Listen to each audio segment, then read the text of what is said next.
everyone, and I'm today very happy to be with Dr. Rohan here, who has got a very amazing and awesome rank 11 in the recent INICET. So welcome, Rohan. Thank you, ma'am. Good evening. How are you? Heartiest congratulations. Good evening. I'm very fine and very happy that all our students have got amazing ranks. Thank you very much, ma'am. Right. So, Rohan, as we were talking, you started quite early with us, I think in the second year itself. So, Yes, will you elaborate? How did you started your journey with us? yes, ma'am. So in second year, I had taken the exclusive anatomy pack with eGurukul. So I had seen Dr. Ashwini's videos very religiously in second year itself. Because initially, I felt anatomy was a little bit weak for me, considering how vast the syllabus is. But I can safely say that what I learned from his classes, I didn't have to touch anatomy ever again after that. It kind of got imbibed in my brain completely very well. So he is definitely one of the best anatomy teachers I've ever come across in my life. Indeed, he is. I think Yes. Anatomy means Dr. Ashwini, as far as Yes. I know. Definitely, ma'am. Right. And then you attended our test series and test and discussion also. Yes, ma'am. In internship, I did attend that. Okay. So how did you follow it? How religiously you used to give the test? Tell something about them. Yeah, sure. So I started giving my tests a little bit late. I made that one mistake. I can definitely say that out loud right now. I started my test series for NEET PG very late in November. I started giving tests. So I had not given a single test before that. But come December, Jan, I used to give almost every alternate day a test. And towards the end, it was almost every day I was giving a test. Then in the interim between NEET PG and INI, I made sure I had a very aggressive strategy because I had nothing to lose with considering my rank in NEET. So I had set in my mind a very aggressive strategy that I was going to attempt as much as I could. And I wanted to make sure I was going through as many questions as I possibly could. What I learned in internship, I kept in the back of my mind because everyone knows that INICET is a test that tests more of the clinical application of what I've learned in internship, what I've done hands-on. They want to know that I actually learned something in internship. So be it basic tests like Allen's test, or how do you perform it? What are the applications of it? ABG analysis. Then how do you perform something as basic as ABG? How do you insert a Riles tube? So these basic things were also tested in the test series. So that definitely helped me. And as I mentioned before, Tim, my strategy was to not fixate on a single subject because everyone has strengths and weaknesses in every single subject. I wanted to touch upon all subjects at the given possible time, all 19 subjects. So I used to give as many grand tests as I possibly could. So I could be exposed to as many questions, new questions, as well as repeats in the previous year topics. So I could strengthen my base as much as possible. All right. So how did you like the quality of questions and their explanations? Like you were saying that you watched most of the videos after the test. Yes, ma'am. Yeah. So how did your experience? Yes, ma'am. So it definitely helped having videos because I'm more of a audiovisual learner than reading through text. So seeing the explanation in video format, it helped cut down on a lot of time. And yeah, it definitely did help a lot. And there were a lot of novel questions also in especially the INICET test that I gave with eGurukul. There were it stuck to the new pattern which was also very evident in this time's May exam of multiple correct, incorrect, and match the following and extended matching. So yeah, it really did help a lot having these novel questions. Okay. And what about the test and discussion? Like, were you strictly following the schedule that was given to you? Yes, ma'am. So I require the to stick to a schedule very much. It makes me very uncomfortable if I don't have a schedule to stick to. So having that in the back of my mind that okay, if I keep reserve 2 days for a certain subject and 3 days for another, then it does give me peace at the back of my mind that okay, if I just stick to this, it'll cover at least 70 to 80% of a subject. And for me, that was more than enough. I didn't want to know 100% of each subject because nobody can know everything and nobody can predict the random questions that come at the end of the day. Hmm. So that was enough. That was enough for peace of mind for me. So Rohan seems to be a very sorted person, already settled that knowing 70 to 80%. So I will not ask that did you had the FOMO because you are already so much sorted. But yes, I must say that see, some people can manage even without a schedule. They can do according to their plans. But if you do not have any plans, then I think sticking to this TND schedule is the best thing that you can have. Yes. You know that how many days you have to give to a particular subject, and you know that it will actually help you in covering the syllabus in the desired time.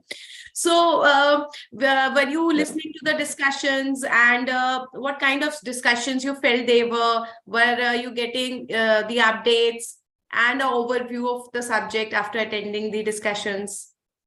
Yes, ma'am. So I just want to say outright that I never made any notes. It did not work out for me at all. I used to use flashcards to learn whatever subject I wanted to learn. So firstly, that enabled me to have spaced repetition, so I could retain subjects for a longer period of time. And whatever I learned extra in any test or any video-based learning, I used to just add it to my flashcards, so I could repeatedly learn the same topic again and again. So that was something novel, which I see many people who do USMLE following it. So a lot of my friends used to follow it, Hmm. but it helped me immensely. So if anybody is listening to this, definitely could benefit out of flashcards. So whatever I learned in the videos, I used to add to my flashcards. Yes, that's one thing. And wherever I used to, add, every person has weaknesses in each subject, right? It's impossible to be completely confident in each subject. Yes. So I this in the chapter of squint is probably one of the weakest chapters I have, what I know, and a lot of people can also agree to that. So I've seen your video on Park 3-step test. I don't know how many times, and yeah, it has helped me. Although I forget it very often, that's a different story. But so yeah, every person has weaknesses, so you have to definitely read through your material again and again. And yeah, having a test season at the end of the day, it gives you guided learning, which is what you need. Every teacher teaches the same thing but in a little bit different way, but having a guided learning definitely is very advanced. It can be used to your own advantage. All right. So Rohan, which TNDs, which discussions did you like the most? Well, Ashwini sir is obviously going to be one of the answers, and yours, ma'am, and as well as Sushil sir. Yeah, it Okay. immensely helped me. All right. So, Rohan, like you admitted that you started giving the test quite late, but Yeah, now after reviewing back your journey, what is yeah. the appropriate time? What do you think? When should you have started? So all my juniors, I've told them only one thing: please start giving it as soon as possible. Right. You do not let your score hold you back. You can have an extremely good score the first time you give a test. You can have an immensely poor score at the first time you give a test, but it's a starting point. Every person will not have a linear, like they go from 0 to 100% directly. You're going to have ups, you're going to have downs, you're going to have very high ups and very low lows also.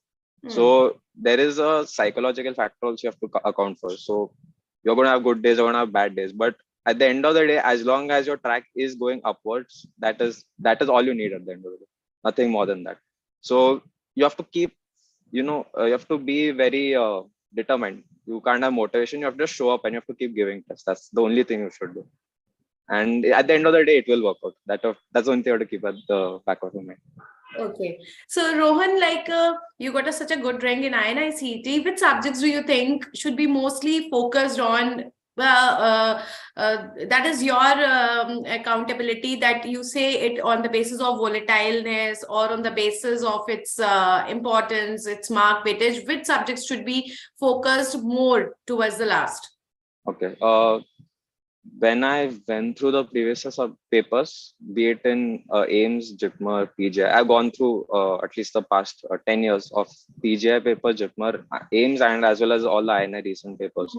So Mm-hmm. the trend I've noticed is that there are some subjects which are to be treated as an individual subject in itself. So biostatistics is definitely an individual subject. It is not PSM, it is PSM plus biostatistics. When it comes to biochemistry, it is biochemistry plus molecular biochemistry.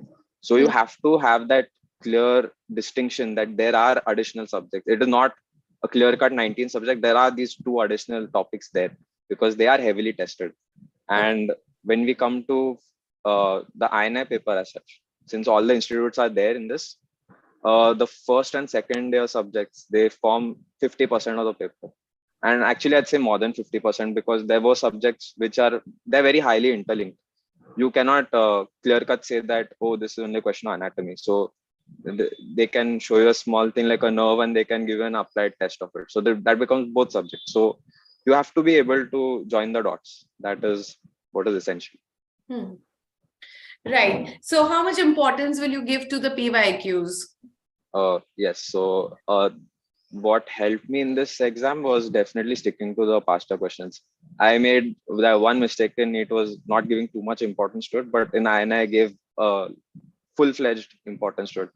So I had noticed that there were many repeats, straightforward repeats from previous JIPMER papers, previous PGI papers, and it looked kind of surprising. I didn't expect them to have verbatim repeats.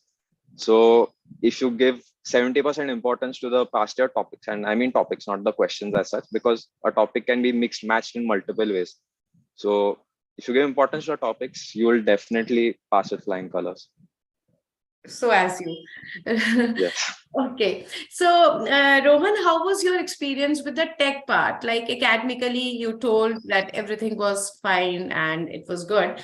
But technically, what kind of cooperation, what kind of help? How was your experience with everything? If you faced anything, were answers given to you? Were there things sorted immediately? Yeah, I had, they were sorted immediately for me. I had absolutely no issues on this side at all. All right. So, any other message that you would like to give to the future aspirants? Okay, yeah, definitely. There are a lot of people who notes may not work for. So I would definitely suggest using flashcards. So it is a novel concept for many people, but it really helps you learn things in a better way. So you could be sitting in the OPD, you could be sitting in casualty. If you have 5 minutes of free time, you could probably run through 10, 15 new cards and you could learn 10, 15 concepts in that 5 minute period you have. Secondly, you should find what places you're weak in. Everyone focus on what they're strong in. So if you focus on what you're weak in and try to, find a small way of learning something new in that to break that barrier, then you're definitely going to have an easier time ahead. And lastly, you have to keep some way of being, psychologically strong. It's a very long journey. You're going to have internship also to keep at the back of your mind where you are expected to do n number of things and you have to make time to study also. So you have to keep a very positive attitude that, you're going to get through this. And there is, it's going to be a nice year ahead after this. You're going to start residency and there are much more important things in life after this. Entrance exam, just a small step in the entire process, which is ahead. So that's definitely the 3 things I want to tell people. Right. So amazing advice, Rohan. I would definitely agree that, strong mindset and a positive attitude is definitely the gateway to success. So I wish you all the very best for your future endeavors. We are very proud to be a part of your success story. Thank you very much, ma'am. Thank you.